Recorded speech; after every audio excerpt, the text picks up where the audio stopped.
At dahil nga may nag-request sa atin ng simpleng civil wedding backdrop mga idol, dito nga is nagawa lang tayo or nagawa tayo ng simpleng backdrop design mga lods. Ito nga po pala yung part 1 lang kasi medyo mahaba po yung video kaya backdrop design lang po yung ituturo natin. Dito nga mga lods, kung mapapansin nyo yung frame natin is binalutan ko po siya ng tela. Ito nga pala mga lods, yung tela natin is sobrang haba kaya yung bawat dulo na lang po yung ginamit ko. Pero pwede naman pong at least 5 yards, depende po sa taas ng pinaka-backdrop or pinaka-panel nyo gagawin. Sa ganito nga ang backdrop mga lods is depende po sa inyo yung haba ng cloth. Pag mas mataas po is mas mahaba po yung cloth nyo gagamitin. Kung sa open area po mga lods, ang may advice ko, dapat po double yung cloth para po hindi tatagos yung liwanag ng araw mga idol, para hindi siya nagiging transparent. At dito nga mga lods is nilagyan ko siya ng pin para hindi po siya gagalaw mga idol. Dito nga mga lods, sinunod ko na yung beige na color. Ganun lang din po yung ginawa ko, yung bawat dulo lang din po yung ginamit ko. Kagaya po na sabi ko mga lods, dito is pwede po ng tag 7 yards or 8 yards. Depende po sa haba ng tela nyo mga idol yan.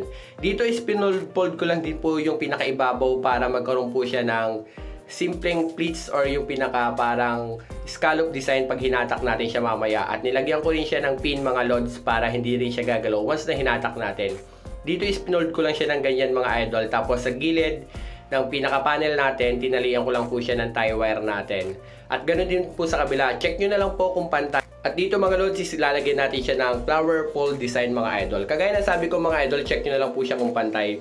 At dito naman mga lods, sa pinagtalian natin ng tie wire, mas maganda po kung mahaba yung cloth nyo para mas marami po kayong fold na magagawa rito. Dito nga is maiksi na yung tela natin kaya nag-fold lang po ako ng dalawa. Kagaya na sabi ko mga idol, mas maganda po kung tag 7 yards yung magagamit nyo para pwede po kayo mag-fold ng 4 or 5 para mas malaki po yung pinaka-flower pole design sa bawat gilid. Sa ganito nga design mga lods, kung hindi nyo kaya or maiksi yung cloth nyo, pwede naman po kayo maglagay ng artificial flowers sa bawat gilid para hindi na rin po kayo mahirapang gumawa ng flower fold kung hindi nyo po kaya mga idol. Pero kung kaya nyo naman po, mas maganda po yung 4 na fold hanggang 5 fold mga idol para mas malaki po yung pinaka flower fold design natin sa gilid mga idol. At kagaya na sabi ko mga lods, ito nga po pala yung part 1 pa lang. Ilalapag ko po yung part 2 kasi sobrang haba po kasi ng video kaya backdrop design lang po yung tinuro natin.